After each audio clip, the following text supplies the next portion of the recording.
Hi guys, it's Nicole from the Pearl Review. I am so excited to talk to you today about Notes from a Dead House by Fyodor Dostoevsky. It's not commonly read, it's not commonly reviewed. However, it's a book that's really important in terms of understanding Dostoevsky and his work as a whole.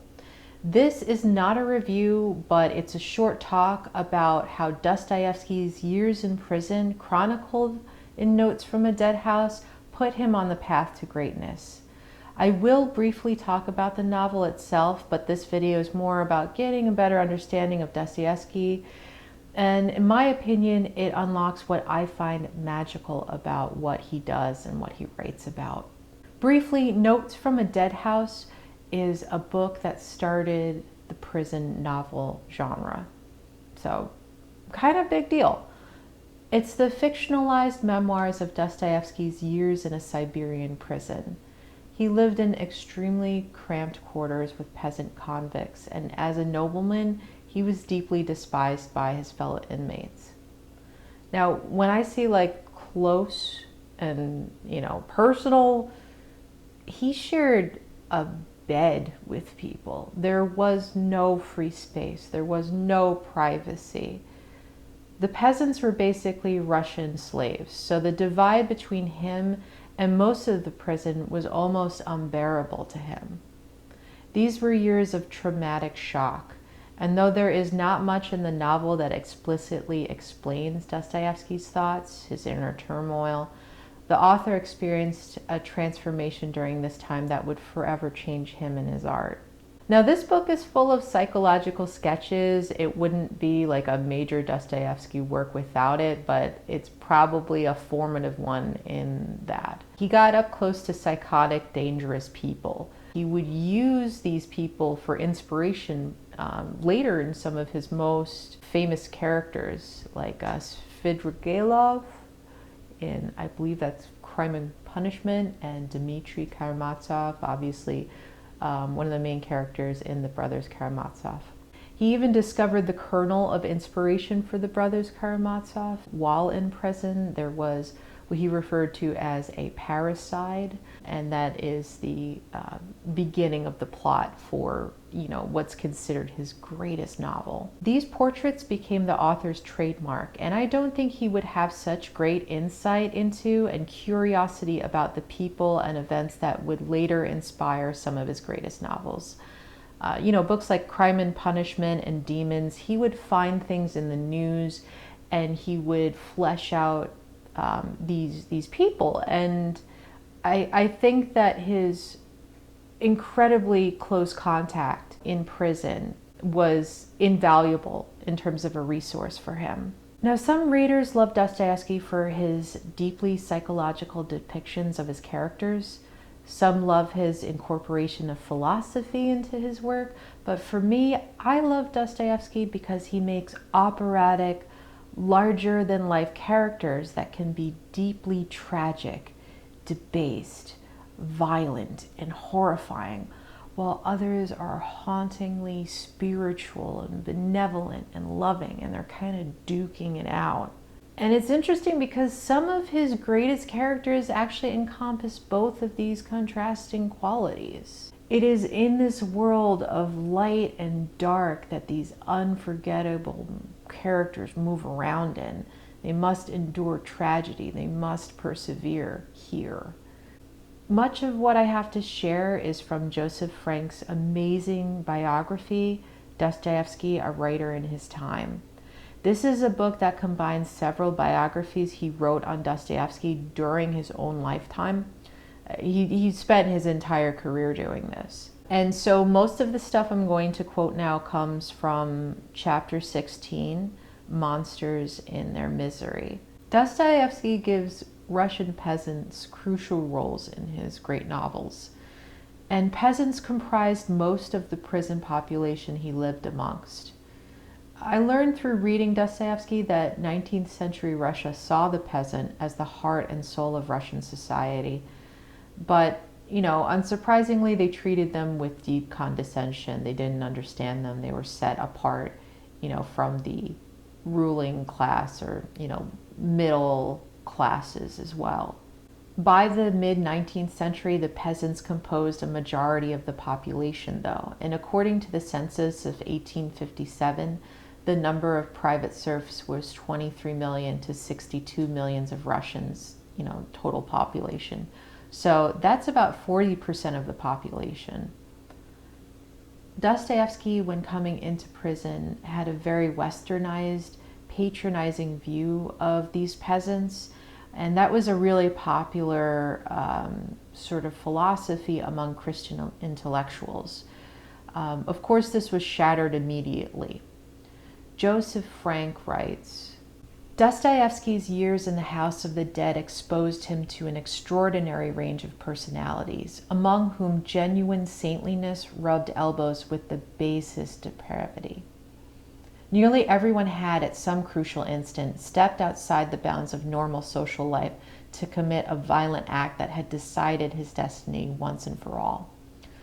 The effect of such exposure on Dostoevsky's imaginative grasp of human experience was considerable, and his portrayal of character was later to take a qualitative leap in depth and scale that may be directly attributed to this cause. Now, he has a very strange transformation that happens far into his sentence. He spent months and years sharing beds with violent, insane convicts. He has no peace, no privacy, no safety. Nasty insults and arguments are incessantly polluting the air. During Easter celebrations, the convicts get drunk, and when one gets too drunk, like the guards are going to see and they're going to get in trouble, the other convicts beat the drunk senseless to knock him unconscious to make sure, he doesn't cause a scene. People are playing cards under the table so as not to get into trouble. Dostoevsky is experiencing his usual bitter disgust. So, this is an important holiday to him. He's very religious, even though he struggles with faith throughout his life. It's deeply important to him. So he just leaves and he goes walking the yard and he's trying to enjoy his Easter holiday. And suddenly he remembers a long buried memory that is stirred up because I think it happens, it coincides with the Easter holiday in his memory. Frank describes wandering through the forest one day on his father's scruffy little estate. The 9-year-old Dostoevsky suddenly thought he heard a shout that a wolf was roaming in the vicinity. The wood was crisscrossed with ravines in which wolves sometimes appeared, and Dostoevsky's mother had warned him to be careful. The frightened boy ran out of the wood and toward a peasant plowing in a nearby field, one of his father's serfs, which he only knew as Mare. The surprised Mare halted work to soothe the white-faced and trembling child, and assured him that no one had shouted and no wolf was near. Dostoevsky recalled Mare, smiling at him gently like a mother blessing him with a sign of the cross and crossing himself, and then sending him home with the reassurance that he would be kept in sight. All this came back suddenly. I do not know why, Dostoevsky writes, and suddenly now, 20 years later, in Siberia, I was recalling that meeting so distinctly in every detail. Mare could not have looked at me with an expression gleaming with more genuine love if I had been his only son. And who forced him to do so? He was our peasant serf, and I, after all, the son of his owner.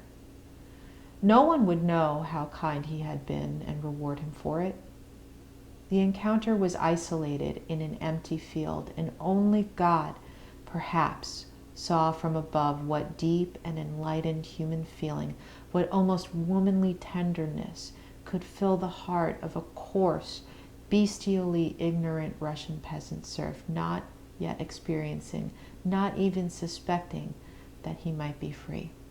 And abruptly, as a result of this comforting memory, Dostoevsky finds that his whole attitude toward his fellow convicts has undergone a transformation.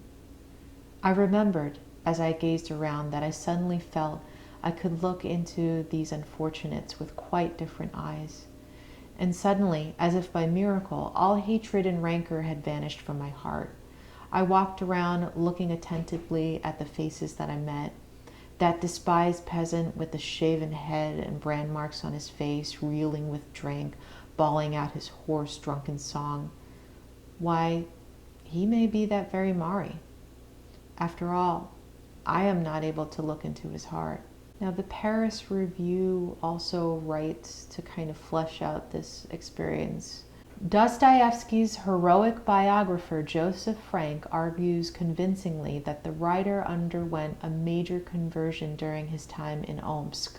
He came to consider working-class Russian people less as, quote, barbarians awaiting the light, his own characterization of the view he'd had of the peasantry as a young revolutionary, than as representatives of spiritual light itself. Forced into close quarters with murderers, thieves, and petty criminals, Dostoevsky came to believe, as Frank puts in, quote, in the moral beauty of the Russian peasantry, its infinite capacity to love and forgive those who had for so long sinned against it. So Dostoevsky essentially finds this moral, spiritual beauty in, the convicts that have wronged him and are cruel and horrifying and scary. And that is what changes his philosophy in terms of his understanding, his trust in the people of Russia, and his disbelief in revolutionaries being able to sway them and lead them. He believes they have their own minds and that goodness and love is found even in what the noble class considers the coarse, thoughtless people of Russia, kind of people that are the serfs, are not to be patronized, and that, the westernizing movement in Russia at the time is not the thing that's going to save Russia. It is the Russian people itself, the mysticism and spirituality of the Russian peasant, which Frank later goes into talking about, because the religious base, the religious heart of Russia, Dostoevsky sees in the Russian peasant. In his time in prison, I think he sees this amazing duality of love and baseness and respect and disrespect in these people, and it forever moves him. And he goes on to use this inspiration in so many of his books. And that's why I'm making this video. I just think that's so cool. I think that's so interesting. Now you can see that this theme of grace existing amidst and persevering despite depravity in his greatest works. That's including Brothers Karamazov, Crime and Punishment, and Demons. It's operatic, but despite how grandiose it seems, his work still speaks to the human condition. He firmly believes that hope and goodness survives in the least likely of places. Placing his larger-than-life, deeply psychological characters on this sort of stage casts them in sharp relief. And to me, that's what makes Dostoevsky magical. That's what makes him unforgettable. That's why I love him. Now, if you're looking for more on Dostoevsky and more on the subject, check out my Brothers Karamazov and Demons reviews. Sorry if my speech was not perfect. I feel like I'm a little dehydrated here and trying to drink water to compensate. But thanks so much for listening. That's all I have for now. Take care. Bye.